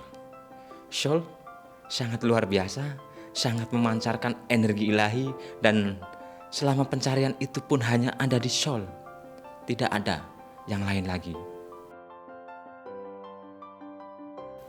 Nah, selama ikut WSM 3 hari ini, yang paling berkesan itu adalah pas pembersihan. Dibersihkan oleh Bunda, itu seolah-olah rasanya itu sampai tidak bisa berkata-kata. Begitu luar biasanya pembersihan batin, kekotoran-kekotoran. Ternyata selama ini saya seolah-olah udah merasa bahagia. Ternyata ketika dibersihkan, ketika diukur dengan Soul, ternyata saya belum bahagia sama sekali. Dan dalam pembersihan itu baru saya tahu, saya merasakan apa itu yang namanya bahagia. Kalau bahagia kita belum 10 poin, mana mungkin kita bisa menemukan diri sejati kita. Dan di sini dibersihkan semua kekotoran-kekotoran batin kita, rekaman-rekaman jiwa kita di masa lalu, sehingga batin ini merasakan aliran energi ilahi yang begitu dahsyat, menemukan air yang begitu menyejukkan batin. Dan semua itu hanya ada di sini. Karena kenapa saya bisa ngomong hanya ada di sini? Karena bertahun-tahun saya mencari jati diri saya. Saya terus mencari guru 1, guru 2, guru 3, terus. Dari beberapa guru-guru belum pernah saya menemukan guru yang seperti Bunda Arsaningsih, yang memancarkan energi cinta kasih luar biasa, yang langsung menusuk ke dalam jiwa saya, tempat yang selama ini saya cari-cari. Dan itu hanya di sini, tidak ada tempat yang lain lagi.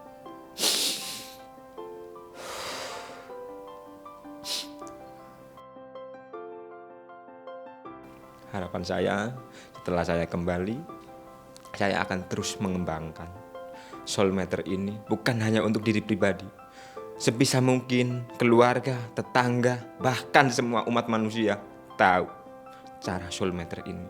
Karena dengan soul meter kita bisa mengukur kebahagiaan, mengukur kesedihan, mengukur jalan hidup kita sesuai dengan kehendak Tuhan.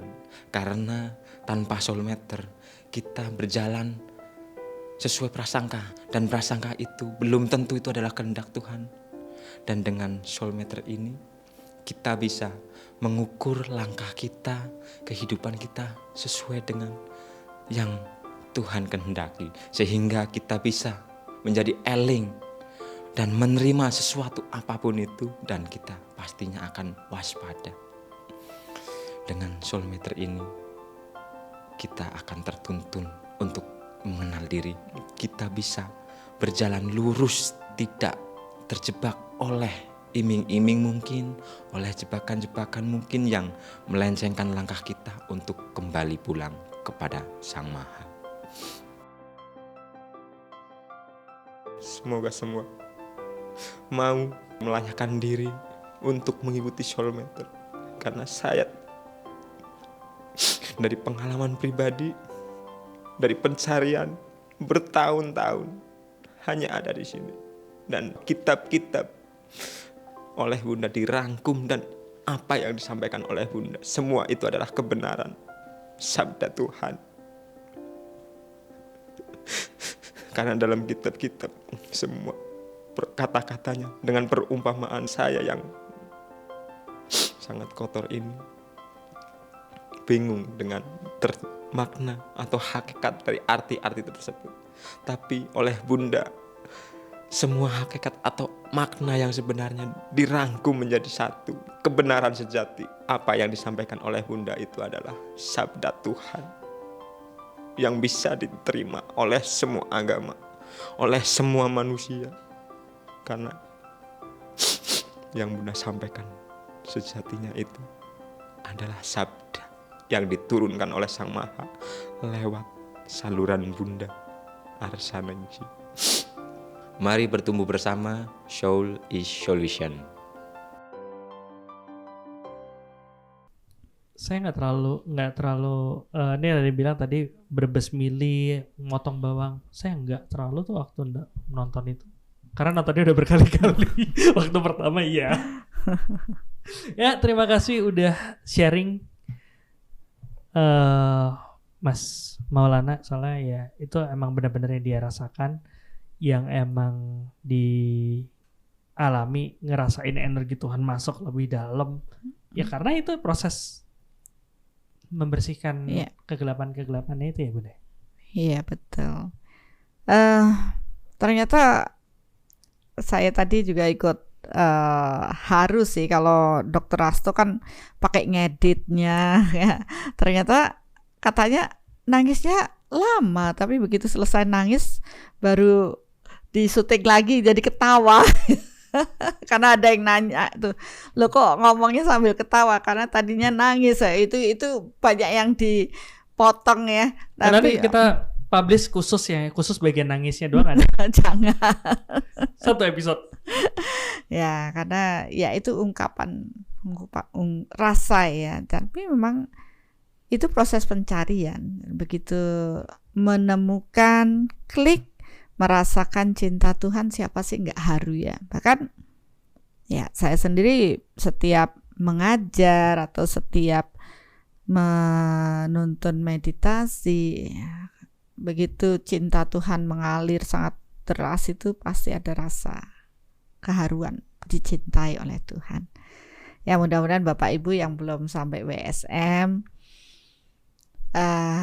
semua akan sampai di WSM nanti, karena kita tidak bisa hanya berteori saja, kita harus benar-benar merasakan perbedaan ya, dari hanya sekedar kata-kata dengan mengalami sendiri ya. Dan seperti saat ini pun Gong Tuni kan sudah mengalami sendiri proses rasanya dikutuk itu menderita, dan rasanya gini loh, akibat dari kutukan tersebut ikut merasakan, dia mengutuk di kemakmuran seseorang, sekarang dia merasakan akibat terkutuk di kemakmuran ya. Dan ya tentu itu tidak nyaman. Yang penting kan untuk bisa menyelesaikannya itu harus ke proses bahagia ya Bunda. Betul. Tadi Mas Maulana udah sharing gimana akhirnya beneran bahagia, dan juga ini ada beberapa teman juga udah sharing di buku Akhirnya Beneran Bahagia, yang akhirnya beneran ada bukunya, maksudnya udah beneran cetak gitu ya. Akhirnya Beneran Bahagia, ada 13 teman-teman yang udah ngejalanin proses menuju bahagia dan sudah berbesar hati dan menuliskan kisahnya di sini. Dan kalau teman-teman ada yang pengen baca, bisa tanya-tanya di soul.co.id/kontak, bisa ditulis ya. Bisa tanya di situ untuk buku ini. Bunda udah baca semua kan ya Bun? Udah lah ya. Dan memang luar biasa cerita-ceritanya ya. Iya, bikin haru biru. Harapannya nanti ceritanya Mas Maulana di kedua harus ada dong. Ya. Oke, dan setelah membersihkan kegelapan, energi Tuhan semakin banyak masuk ke dalam diri, semakin bisa memaafkan, minta maaf tuh menjadi sesuatu yang lebih spesial gitu Bang. Maksudnya tadi ada pertanyaan, apakah tadi ada pertanyaan, apakah proses kutuk mengutuk ini bisa selesai hanya dengan proses minta maaf memaafkan? Ya, seperti yang tadi telah saya jelaskan ya, untuk proses penyelesaian kutuk mengutuk ini butuh power yang lebih besar ya. Nah, banyak orang tuh baru meminta maaf secara verbal ya, dengan kata-kata, tapi mereka belum benar-benar secara batin atau secara energi meminta maaf. Rasanya itu sudah kita bahas ya di memaafkan dan minta maaf untuk apa kan gitu, banyak ya itu di memaafkan buat apa, maaf lahir batin juga. Nanti di deskripsi kita kita kasih link-linknya. Ternyata untuk bisa memaafkan atau meminta maaf, menarik kutukan, butuh power yang besar. Dan dengan kita mengenal jati diri, kita tahu apa yang kita bawa dalam rekaman jiwa kita, dan kita melibatkan kekuatan Tuhan untuk membersihkannya, maka power kita akan terupgrade.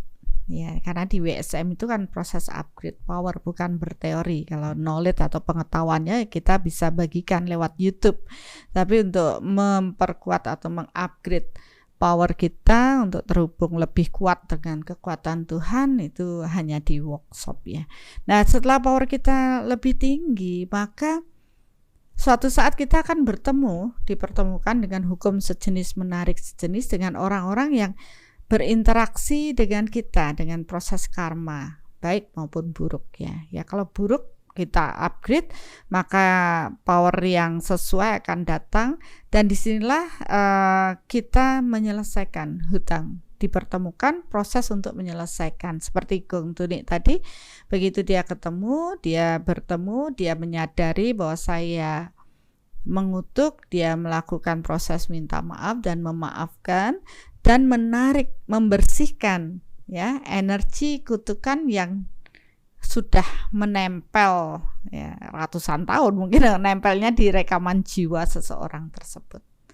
Dan begitu energi kutukan ini ditarik, ya entah itu kesehatan, hubungan, kemakmuran, maka akan terjadi perubahan pada kualitas hidup seseorang tersebut, karena sudah tidak ada lagi faktor-faktor yang menghambat di bagian yang dikutuk. Nah, untuk itu kan saya juga ingin mengetahui ya, kalau dari pengalaman saya ketika kalau ini kan berbeda karena saya membantu banyak orang yang punya power masalah dengan kutukan dan butuh power yang besar, baru saya membantu proses ini. Ternyata banyak sekali perubahan di proses perjalanan kehidupan mereka. Nah, saya ingin tanya, apakah ketika Gung Tunik menyadari proses ini, kemudian Gung Tunik menyelesaikan dengan proses minta maaf, memaafkan, menarik kutukan, kira-kira di lingkungan Gung Tunik apa yang terjadi? Ya, apalagi kan kalau biasanya beberapa teman gitu, ngerasain bahwa ternyata saya mengutuk si A. Diselesain, habis itu kan mungkin nggak ketemu lagi gitu ya. Kayak tadi kan diceritain mengutuk tukang tanaman segala macam. Tapi kan Gung Tunik ini spesial karena selain banyak kasusnya, tapi ada juga kasus-kasus yang masih sering bisa dilihat gitu, bisa diamatin. Oh, ada perubahan apa nih setelah saya melepaskan proses kutukan itu gitu. Nah, itu mungkin perlu sharing nih biar kita bisa tahu benar-benar seperti itu toh. Mungkin kasusnya apa? Ya. Gimana taunya dan habis nyelesain apa perubahannya? Oke. Terima kasih Bunda Dr. Asto. Kalau sama benar kata Dr. Asto, kalau sama orang lain mungkin setelah saya menyelesaikan karena nggak bertemu lagi, saya nggak tahu dia berubah apa tidak. Tapi karena ini kasusnya khusus yang saya kutuk keluarga, anak, suami, jadi banyak perubahan-perubahan yang terjadi. Kalau dibilang instan, enggak gitu loh. Jadi kalau dari segi kemakmuran, seperti Bunda ajarkan, makmur itu tidak kaya gitu ya Bun. Jadi di saat saya membutuhkan, di saat keluarga saya membutuhkan, itu ada. Itu rezeki itu pasti datang, walaupun bukan kayak mukjizat gitu loh. Kalau saya perlu ini, ada. Saya perlu ini, ada. Di hubungan juga lebih baik, di kesehatan saya juga lebih baik, anak-anak, keluarga, di spiritual juga lebih baik, karakter anak-anak lebih baik, terutama karakter saya marah-marahnya sudah banyak berkurang. Juteknya juga berkurang. Terima kasih Bunda. Jadi lebih harmonis lah Bunda keluarga, di rumah juga lebih nyaman, lebih tenang. Anak-anak yang dulu trauma melihat ibunya yang marah-marah juga bisa lebih baik. Mereka juga sudah bertumbuh lebih baik. Mereka sekarang juga sudah paham Jadi banyak perubahan di dalam hidup saya Bunda setelah saya paham bahwa itu jati diri saya dan saya membersihkannya. Jadi lebih banyak hal di 4 aspek itu yang berubah, walaupun tidak instan tapi signifikan Bunda. Ya, itulah yang sudah Gung Tunik rasakan ya. Memang perubahannya nyata. Secara energi pun orang jauh melihat ketika kotoran ya, kutukan-kutukan ini terbersihkan, maka secara energi cahaya Tuhan akan turun lebih banyak ya. Kegelapan dibersihkan, energi Tuhan juga akan turun lebih banyak. Saya juga mengamati dari proses Gong Tuni, keluarga ya, semuanya mengarah pada proses kualitas hidup yang lebih baik ya, penuh cinta, damai, tambah cantik ya Gong Tuni ya. Dibanding pada waktu yang penting sehat juga, karena waktu cancer itu terlihat sekali gimana berjuangnya, dan ternyata masalah kemarahan itu memang pemicu juga ya untuk sakit, dan sekarang sangat jauh lebih baik. Nah, mudah-mudahan nanti dengan proses sharing ini dari Gong Tuni akan membuka kesadaran Bapak Ibu semua, mulai melihat ke dalam diri, mulai mengamati keluarga, orang-orang di sekeliling kita untuk menyelesaikan ya. Siapa tahu kita mengutuk ya, kalau saya melihat dari banyak orang yang sudah terukur waktu ini, karena kita di SDP kan selalu ada proses bertumbuh, pengukuran dan sebagainya. Di antara mereka yang banyak mengutuk dengan poin-poin yang besar, ternyata Gong Tuni ini yang paling aktif menyelesaikan kutukannya. Aktif, kreatif, percaya diri.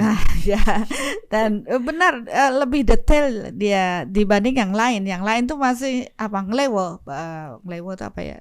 Cuek gitu ya, nggak fokus. Dan, ya maksudnya ya behind the scene ya nih.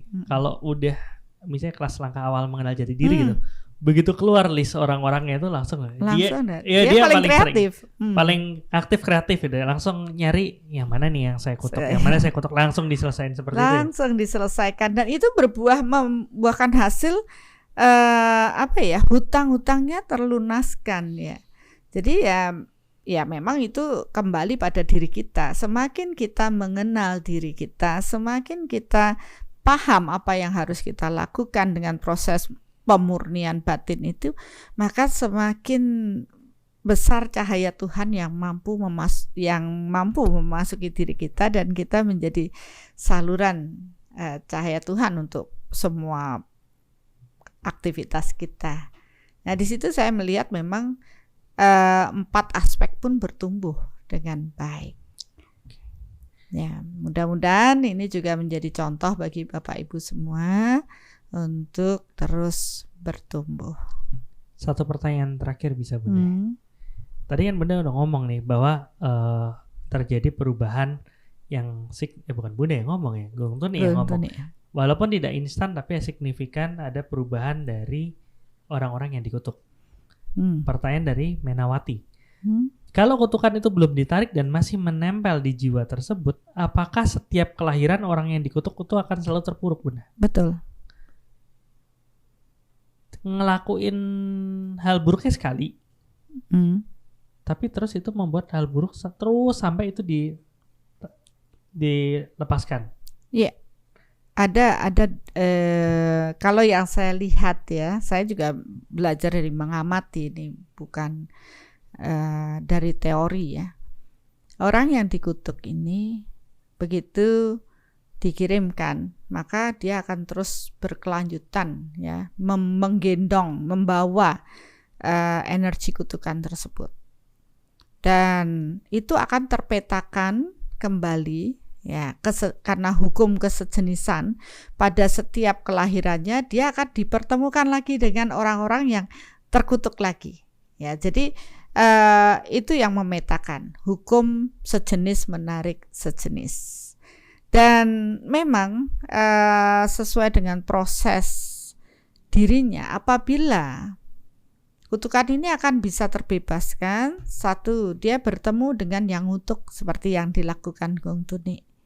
Dia paham, dia mengutuk, dia minta maaf, dia menarik kutukannya, membersihkan. Tapi itu tergantung pada power Gong Tuni juga. Kalau ketemu tapi habis itu enggak, yang ngutuk itu tidak melakukan itu, ya tetap terekam.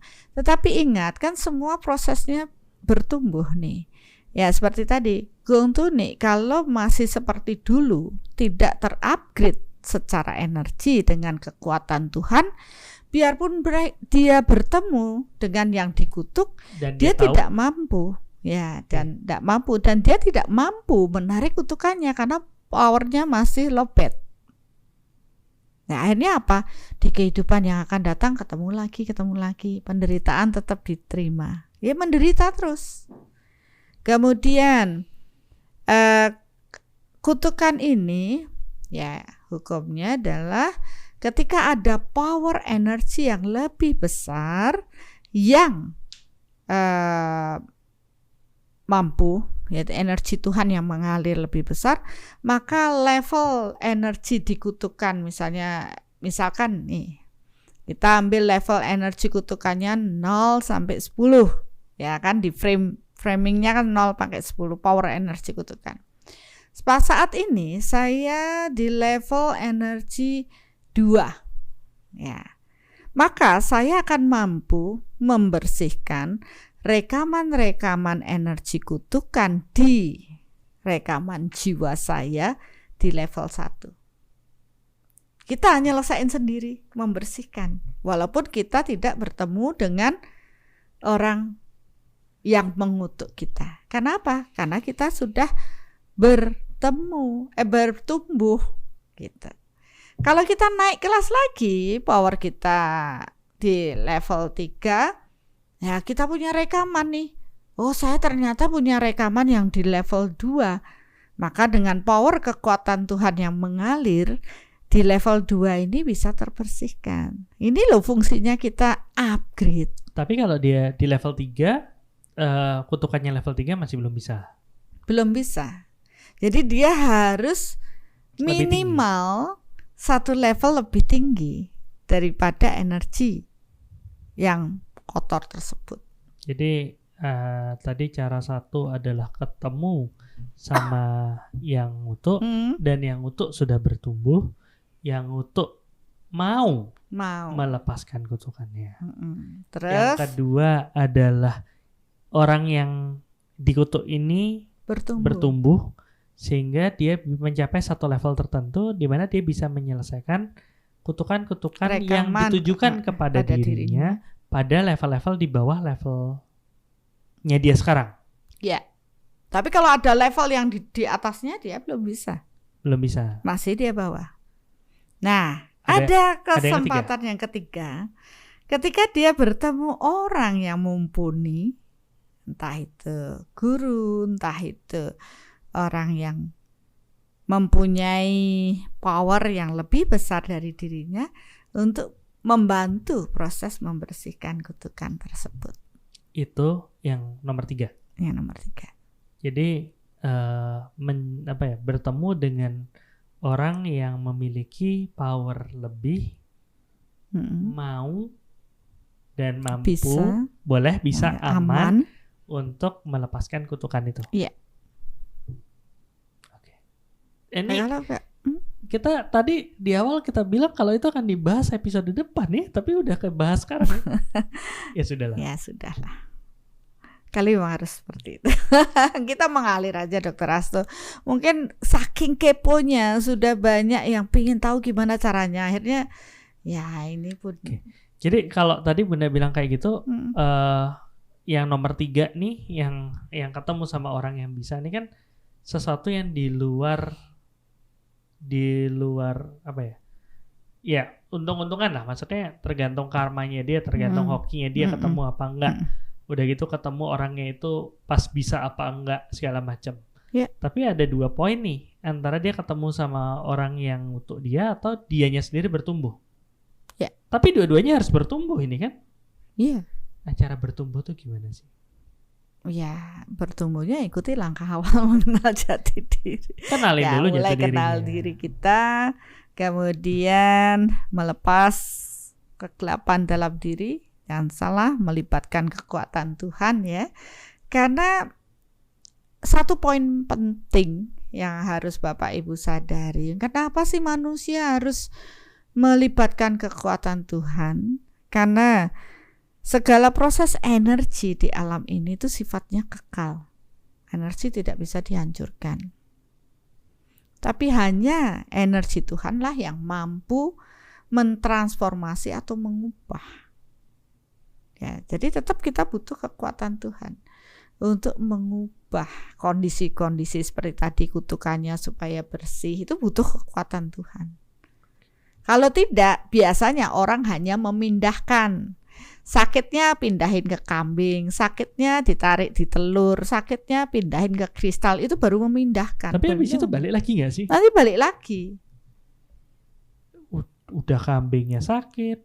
Ya, itu Setelah akan sekian membentuk lama balik rantai karma yang lebih panjang lagi. Akhirnya karma sama kambing dong. Iya.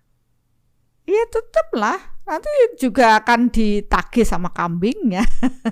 Tapi kalau kita melibatkan kekuatan Tuhan, itu selesai. Karena hanya energi Tuhan yang mampu mentransformasi atau mengubah semua kondisi-kondisi di alam ini. Ya, karena itulah ya saya beri pesan, ayo bertumbuh, ayo mengarah pada kekuatan Tuhan, jangan menduakan Tuhan. Oke. Ya, itu kunci utamanya ya. Tapi sepertinya untuk hari ini udah ya. Udah 10 poin belum sih?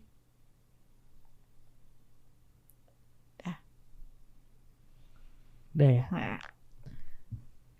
Boleh, nanti saya mau tetap minta seperti biasa recap atau summary dari Bunda. Cuman sebelum itu, berhubung ada tamu kita, punya sesuatu yang pengen disampaikan nggak, Gontuni, ke teman-teman yang lain? Siapa tahu ada yang seprofesi gitu, pengutuk profesional juga atau seperti apa? Ada kata-kata yang atau sesuatu yang ingin disampaikan? Terima kasih Dr. Astu. Mungkin sama teman-teman atau yang sedang menyaksikan podcast Bunda, ayo mengenali jati diri lebih dalam. Jadi kita dapat dengan mengenal jati diri, kita akan bisa meningkatkan kualitas hidup. Karena di sini kita masalah dari kehidupan, permasalahan dalam kehidupan kita sebenarnya kita yang dulu menabur, kita dulu yang berbuat. Jadi dengan kita bertumbuh, dengan kita meningkatkan power, kita akan dapat menyelesaikan satu persatu apa yang jadi permasalahan kita dengan berkesadaran. Jadi untuk teman-teman yang sudah paham siapa jadi dirinya, ayo semangat, kita selesaikan sama-sama. Kita bertumbuh bersama menjadi lebih baik. Terima kasih. Terima kasih udah sharing loh, karena nggak gampang nge-sharingin hal buruk sendiri ya. Aib katanya. Ada yang bilang apa ya kemarin, ngebuka aib atau aib, ya. Pengaku dosa ya. Ya tapi dengan proses itu banyak yang bisa belajar gitu. Ya. Nah sekarang nih kalau dari Bunda kira-kira apa Bun? Ada recap atau penutup lah? Iya, pada dasarnya proses kutuk mengutuk didasari oleh proses kemarahan, dendam, kesumat dan sebagainya yang tanpa kita sadari kita lontarkan atau kita tujukan pada orang-orang tertentu dan membuat mereka menderita. Dan proses penderitaan yang mereka alami tidak hanya pada saat energi tersebut dilontarkan, tapi akan terus membelenggu kondisi jiwa orang tersebut hingga bahkan dibawa pada kelahiran berikutnya. Itu hutang kita. Jadi dengan karakter buruk tentu seseorang akan cenderung membentuk karma buruk lebih banyak. Dan oleh karena itulah proses berinkarnasi kembali sebenarnya adalah tujuan untuk memperbaiki karakter di dalam diri kita, proses pendewasaan jiwa. Oleh karena itu, mari kita sadari proses kelahiran kita saat ini sebagai suatu cara kita untuk menyelesaikan karma buruk ya yang kita bawa, dan tentu kita akan diberi kesempatan oleh pemetaan alam atau semesta ini untuk bertemu dengan mereka-mereka yang dulu terlibat dengan diri kita. Ada rasa yang muncul, ada rasa sebel, marah, atau rasa yang tidak nyaman, nyesek katanya. Dan tentunya pasti ada sebab ya, kenapa kita sampai merasakan hal tersebut. Amati dalam hidup kita dan sadari, oh iya, pasti ada hal buruk yang sudah saya tanam pada diri mereka. Dan untuk bisa menyelesaikan, lakukan proses minta maaf dan memaafkan, ya tentunya dengan melibatkan kekuatan Tuhan. Tapi tidak cukup hanya itu, karena setiap proses penyelesaian tentu membutuhkan power kekuatan Tuhan. Mau nggak mau, manusia harus bertumbuh hingga kesadarannya mencapai kesadaran Tuhan, ya sejalan dengan kehendak Tuhan, sehingga dia mampu menyelesaikan lapisan demi lapisan kegelapan di dalam dirinya, dan cahaya Tuhan di dalam dirinya bercahaya terang. Ya, kita katakan secitra dengan Tuhan, karena itulah jalan untuk kita bisa kembali pulang. Ya, jadi mulai kenali jati diri kita, mulai terhubung dengan kekuatan Tuhan, menerima semua proses hidup kita dengan ikhlas dan berserah kepada Tuhan, agar kekuatan Tuhan membantu kita menyelesaikan semua kegelapan-kegelapan yang kita bawa pada rekaman jiwa kita. Ya, selamat bertumbuh dan mudah-mudahan podcast misteri semesta, karma reinkarnasi atau apapun membantu Bapak Ibu dapat mengenali jati diri Bapak Ibu lebih dalam lagi.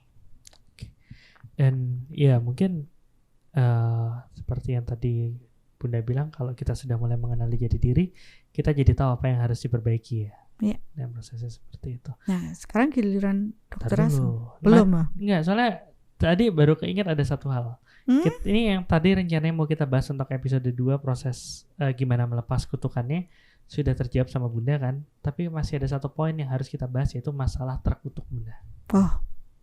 Kita bisa bahas nih untuk next episode. Itu masalah ini terkutuk. Mengutuk nih. Ini mengutuk kan.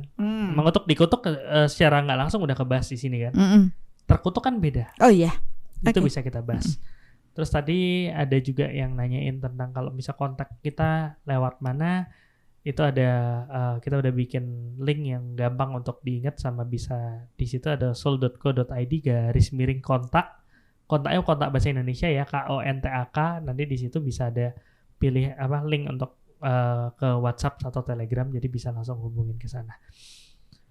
Dan seperti Bunda bilang, mudah-mudahan podcast ini bisa membantu. Kalau memang merasa terbantu, jangan lupa like, comment, subscribe, dan mungkin bagi yang emang mau mensupport lebih dalam lagi, donasi ke Yayasan Cahaya Cinta Kasih. Oke, dan untuk untuk penutupnya, karena ini sudah dituliskan dari 2 minggu yang lalu dan saya sudah lupa, saya perlu bantuannya. Bentar, contekannya ketutup, Mas. Nah, bikin palu aja. Oke. Bentar ya. Saat ada yang membuat berang, ego memuncak, rasa layak menyerang. Rentetan kata-kata dikarang, lontarkan mantra, habisi orang. Efek kata dirasa nyata, hidup orang bisa rata. Mulai dari kata yang terbata-bata, konon bisa jadi tumpukan bata. Mungkin sekarang masih bisa tertawa, tanpa dirasa banyak dosa dibawa. Lintas babak badan bernyawa, menyatu bak kimia bersenyawa. Gak mudah untuk kembali utuh, harus bertumbuh atau dibantu sembuh. Jadi lebih baik berjalan dalam rambu agar tak terima derita bersambung. Mari bertumbuh bersama. Mari bertumbuh bersama.